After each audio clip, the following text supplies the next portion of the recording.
స్వాతంత్ర్యం వచ్చాక తొలిసారి స్పీకర్ పదవికి ఎన్నిక జరగనుంది. డిప్యూటీ స్పీకర్ పదవిని ఇండియా కూటమికి ఇచ్చేందుకు ఎన్డీఏ కూటమి సిద్ధంగా లేకపోవడంతో స్పీకర్ పదవికి ఇండియా కూటమి అభ్యర్థిగా డీకే సురేష్ ను బరిలోకి దించుతోంది. అటు స్పీకర్ అభ్యర్థిగా ఓం బిర్లా అధికార పక్షం తరపున నామినేషన్ వేయనున్నారు. స్పీకర్ నామినేషన్ కార్యక్రమంలో ఎన్డీఏ పక్ష నేతలు పాల్గొననున్నారు. పార్లమెంటులో జరిగిన ఎన్డీఏ కూటమి నేతల సమావేశంలో స్పీకర్ అభ్యర్థిగా ఓం బిర్లాను ఎంపిక చేసినట్టు ఎన్డీఏ పక్ష నేతలకు బీజేపీ తెలిపింది. స్పీకర్ అభ్యర్థిగా ఓం బిర్లాను ఎన్డీఏ పక్ష పార్టీలు ఆమోదించాయి. ఎన్డీఏ పక్ష నేతలు ఓం బిర్లాను అభినందించారు.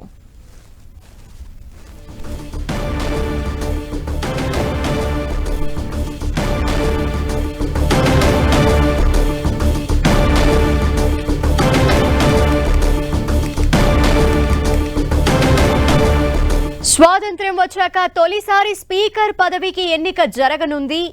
డిప్యూటీ స్పీకర్ పదవిని ఇండియా కూటమికి ఇచ్చేందుకు ఎన్డీఏ కూటమి సిద్ధంగా లేకపోవడంతో స్పీకర్ పదవికి ఇండియా కూటమి అభ్యర్థిగా డీకే సురేష్ ని బరిలోకి దింపుతోంది. అటు స్పీకర్ అభ్యర్థిగా ఓం బిర్లా అధికార పక్షం తరపున నామినేషన్ వేయనున్నారు. స్పీకర్ నామినేషన్ కార్యక్రమంలో ఎన్డీఏ పక్ష నేతలు పాల్గొననున్నారు. పార్లమెంటులో జరిగిన ఎన్డీఏ కూటమి నేతల సమావేశంలో స్పీకర్ అభ్యర్థిగా ఓం బిర్లాను ఎంపిక చేసినట్టు ఎన్డీఏ పక్ష నేతలకు బీజేపీ తెలిపింది. స్పీకర్ అభ్యర్థిగా ఓం బిర్లాను ఎన్డీఏ పక్ష పార్టీలు ఆమోదించాయి. ఎన్డీఏ పక్ష నేతలు ఓం బిర్లాను అభినందించారు. డీటెయిల్స్ మా ప్రతినిధి గోపి లైవ్ లో అందిస్తారు. గోపి, 18వ లోక్సభ స్పీకర్ ఎన్నిక ఉత్కంఠభరితంగా ఉండబోతోంది. ఎన్డీఏ పక్ష స్పీకర్ అభ్యర్థిగా ఓం బిర్లాను ఎంపిక చేయడం జరిగింది. ఆయన మరి కాసేపట్లో నామినేషన్ దాఖలు చేయబోతున్నారు. అలాగే ఈ స్పీకర్ ఎన్నిక అనేది స్వాతంత్రం వచ్చిన తర్వాత 18 లోక్సభ ప్రస్తుతం ఎంపికైంది. సో ఇన్నిసార్లలో ముఖ్యంగా ఏకాభిప్రాయంతో ఏకాగ్రీవంగా స్పీకర్ ఎంపిక ప్రక్రియ అనేది జరిగింది. కానీ ఈసారి అధికార పక్షం బెట్టు వీడకపోవడంతో ఇప్పుడు విపక్షం ఇండియా కూటమి కూడా తమ అభ్యర్థిని బరిలోకి దింపుతున్న పరిస్థితి నెలకొంది. ఇండియా కూటమి తరపున కొడికున్నల్ సురేష్ కేరళకు సంబంధించిన ఎంపీ, ఆయన 8 టర్మ్స్ లోక్సభ సభ్యుడిగా ఎంపికయ్యారు. సో ఆయన్ని ఇండియా కూటమి తరపున అభ్యర్థిగా బరిలో దించుతున్నట్లుగా ఇండియా కూటమి నుంచి వస్తున్న సమాచారం. రాహుల్ గాంధీతో కలిసి ఆయన కూడా ఈ స్పీకర్ ఎన్నికకు నామినేషన్ దాఖలు చేయబోతున్నారు. ప్రధానంగా ఈసారి కూడా ఏకగ్రీవంగానే ఎంపిక చేసేందుకు విపక్షాలు సిద్ధమయ్యాయి. అయితే స్పీకర్ పోస్టు బీజేపీ ఎన్డీఏ కూటమికి ఇస్తే డిప్యూటీ స్పీకర్ పదవి తమ అభ్యర్థికి ఇండియా అలయన్స్డ్ పార్టీస్లకు సంబంధించిన అభ్యర్థికి ఇవ్వాలని చెప్పి వారు కోరడం జరిగింది. అయితే రాజ్నాథ్ సింగ్ ఈ స్పీకర్ ఎన్నిక ప్రక్రియ వ్యవహారానికి సంబంధించి ఆయనే మొత్తం వ్యవహారం అంతా చూస్తున్నారు. ఎన్డీఏ పక్షాలకు సంబంధించి ఎవరు అభ్యర్థిగా ఉండాలి, అలాగే ప్రతిపక్షాలతో చర్చలు జరపడం, ఎన్డీఏ భాగస్వామ్య పక్షాలతో చర్చలు జరపడం, ఈ వ్యవహారం అంతా రాజ్నాథ్ సింగ్ చూస్తున్నారు. సో ప్రతిపక్షాలతో చర్చలకు సంబంధించి మల్లికార్జున ఖర్గేకి నిన్న సాయంత్రం రాజ్నాథ్ సింగ్ ఫోన్ చేయడం జరిగింది. స్పీకర్ ఎన్నికకు మద్దతు కావాలని చెప్పి కోరారు. అయితే మేము స్పీకర్ ఎన్నికకు మద్దతు ఇస్తాం, కానీ డిప్యూటీ స్పీకర్గా ఇండియా అలయన్స్ పార్టీలకు సంబంధించిన అభ్యర్థి ఉండాలి అని చెప్పి ఇటు రాజ్నాథ్ సింగ్కి సూచించడం జరిగింది. మళ్ళీ కాల్ చేస్తామని చెప్పారు, కానీ మళ్ళీ ఫోన్ రాలేదు. మమ్మల్ని అవమానించే దిశగా ఓ పక్క మోడీ చర్చలకు అలాగే సుహృద్భావ వాతావరణంలో విపక్షాలు ముందుకు రావాలని చెప్తూ మరో పక్క తమను అవమానించే విధంగా వ్యవహరిస్తున్నారు అని చెప్పి రాహుల్ గాంధీ ఫైర్ అయిన పరిస్థితి ఉంది. ఈ నేపథ్యంలోనే తొలిసారి స్వాతంత్రం వచ్చిన తర్వాత తొలిసారి స్పీకర్ ముఖ్యంగా ఎన్నిక అనేది జరగబోతోంది. ఏకగ్రీవం జరగలేదు కాబట్టి సో డిప్యూటీ స్పీకర్ ఎన్నిక అనేది స్పీకర్ ఎన్నికైన తర్వాత ఆయన నోటిఫికేషన్ రిలీజ్ చేయడం జరుగుతుంది. ఎవరైతే స్పీకర్గా ఎన్నికారో ఆయన డిప్యూటీ స్పీకర్ ఎన్నికకు సంబంధించిన నోటిఫికేషన్ ఇష్యూ చేస్తారు. సో తదుపరి వచ్చే పార్లమెంట్ ప్రొసీడింగ్స్లో ఆ ఎంపిక అనేది ఉండడం జరుగుతుంది. సో ఇప్పుడు స్పీకర్ ఎన్నిక విషయంలో ఎన్డీఏ అభ్యర్థిగా ఓం బిర్లా, అలాగే ఇటు ఇండియా కూటమి అభ్యర్థిగా కొడికున్నెల్ సురేష్ 8 టర్మ్స్ ఎంపీగా ఎన్నికయ్యారు. ఈయనే ప్రోటెం స్పీకర్గా కూడా ఎంపిక చేయాలి అని చెప్పి కోరారు. ఈయన్ని ఇండియా కూటమికి సంబంధించిన నేతలు ఈయన ప్రోటెం స్పీకర్గా ఎంపిక చేయకపోవడం పట్ల అసంతృప్తిని వ్యక్తం చేయడం జరిగింది.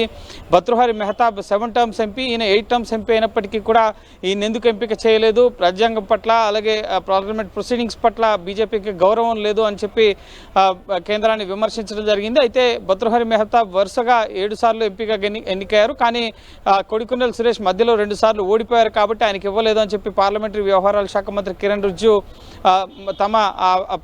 తమ అభ్యర్థిని ప్రొటెం స్పీకర్గా ప్రకటించుకోవడం పట్ల ఇటు సమర్థించుకున్న పరిస్థితి ఉంది. సో ఇప్పుడు స్పీకర్ ఎన్నిక విషయంలో లోక్సభ సభ్యులంతా కూడా ఈ స్పీకర్ అభ్యర్థిగా ఎవరు పోటీ చేస్తున్నారో నామినేషన్లు దాఖలు చేశారో వారికి ఎన్నిక ప్రక్రియ అనేది ముఖ్యంగా ఎవరైతే నామినేషన్లు దారి చేశారో వారికి రేపు ఎన్నిక అనేది ఉంటుంది. 27వ తారీఖు స్పీకర్ ఎన్నికకి సంబంధించి 26వ తారీఖును నిర్ణయించడం జరిగింది. పార్లమెంట్ ప్రొసీడింగ్స్లో భాగంగా 3వ రోజు. సో రేపు ముఖ్యంగా లోక్సభ సభ్యులంతా కూడా ఈ స్పీకర్ ఎన్నికకు సంబంధించి ఓటింగ్ తప్పనిసరి అవుతుంది కాబట్టి సో వారంతా కూడా ఓటింగ్లో పాల్గొంటారు. సీక్రెట్ బ్యాలెట్ ఓటింగ్ ద్వారా ఓట్లు వేయడం జరుగుతుంది. ఎన్డీఏ భాగస్వామ్య పక్ష ఎంపీలంతా కూడా ప్రస్తుతం పార్లమెంట్లో సంఖ్యాబలం ఎన్డీఏకు ఉంది కాబట్టి కావాల్సిన మ్యాజిక్ ఫిగర్ కన్నా ఎక్కువ సంఖ్యాబలమే ప్రస్తుతం ఎన్డీఏకు ఉంది కాబట్టి ఎన్డీఏ అభ్యర్థిగా ఓం బిర్లా గెలిచే అవకాశం ఉంది. కానీ ఎవరైనా గైర్హాజరైనా లేక ఇటు ఎన్డీఏ పక్షాల్లో ఉన్నవారు కూడా ఓం బిర్లాకు ఓటు వేయకపోయినా కూడా ఇటు ఇండియా కూటమికి సంబంధించిన అభ్యర్థి కొడికిన్నెల సురేష్ గెలిచే అవకాశం ఉంటుంది. అప్పుడు ముఖ్యంగా ప్రభుత్వమే రద్దయ్యే పరిస్థితి, ముఖ్యంగా విశ్వాసం లేనట్లు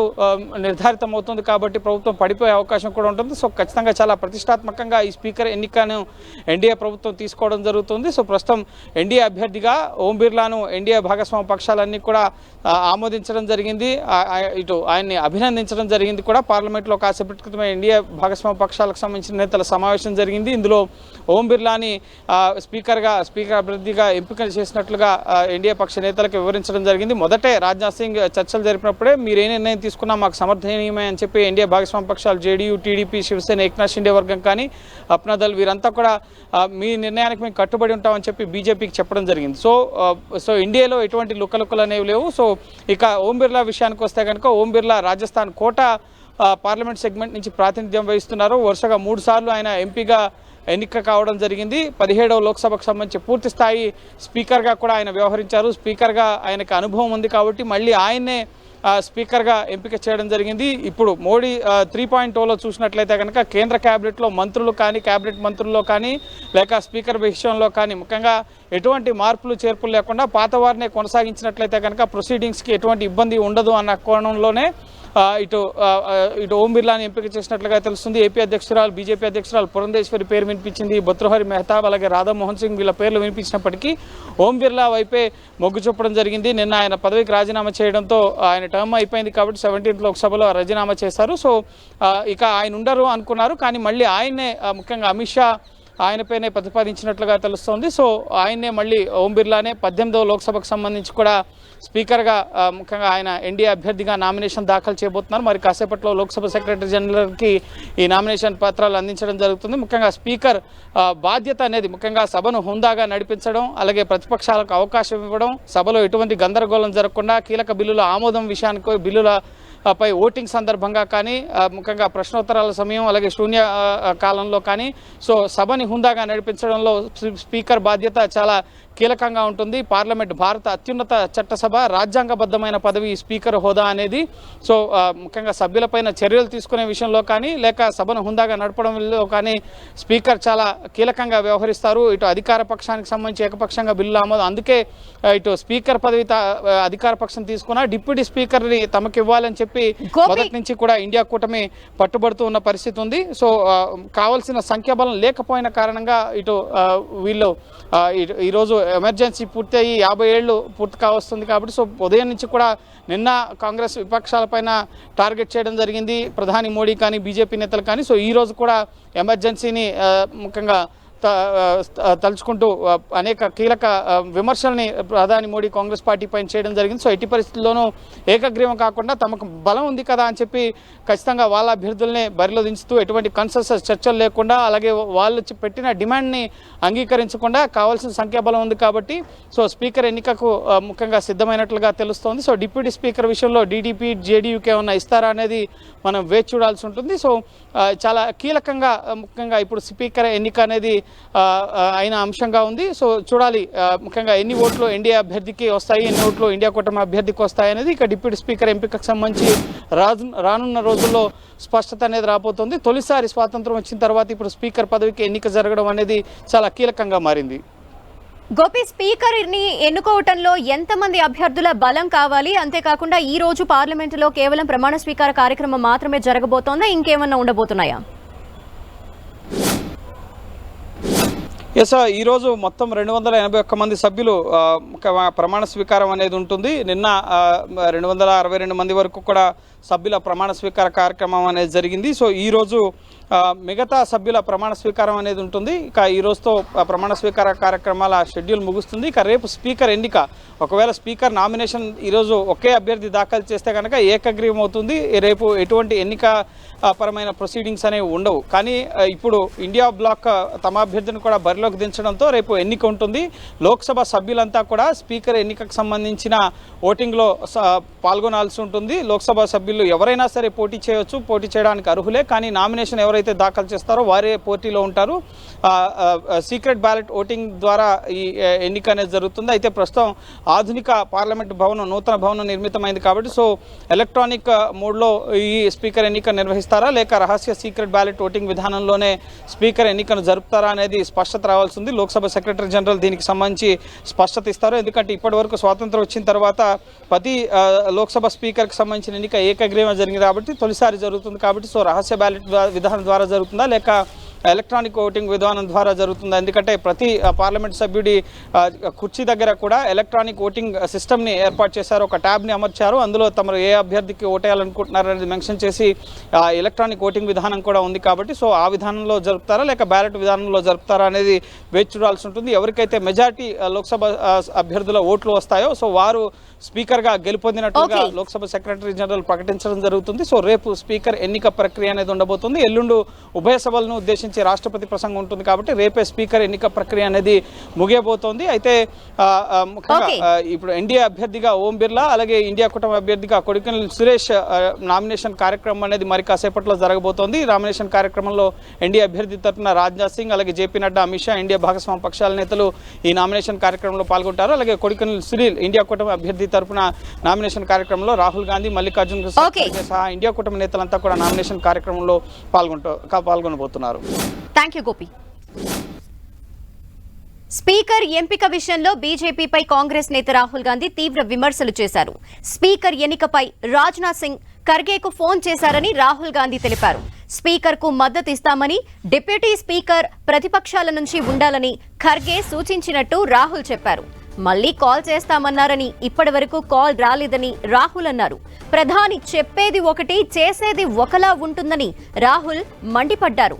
యూపీఏ హయాంలో డిప్యూటీ స్పీకర్ పదవి ప్రతిపక్ష పార్టీలకిచ్చామని, ఇప్పుడు మాత్రం ప్రతిపక్ష నేతలను అధికార పక్షం అవమానిస్తోందని రాహుల్ గాంధీ ఆరోపించారు. సహకారం కావాలంటూనే తమ నేతల్ని అవమానిస్తున్నారని రాహుల్ విమర్శించారు.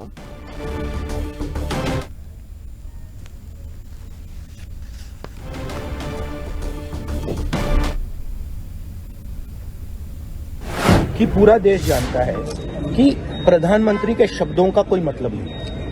प्रधानमंत्री कहते हैं कोऑपरेशन होनी चाहिए, सबको मिलकर काम करना चाहिए, बाहर वो कहते हैं और अंदर कुछ और करते हैं। और हमारे लीडर को कहा गया कि कॉल रिटर्न होगा, अभी तक कॉल रिटर्न नहीं हुआ।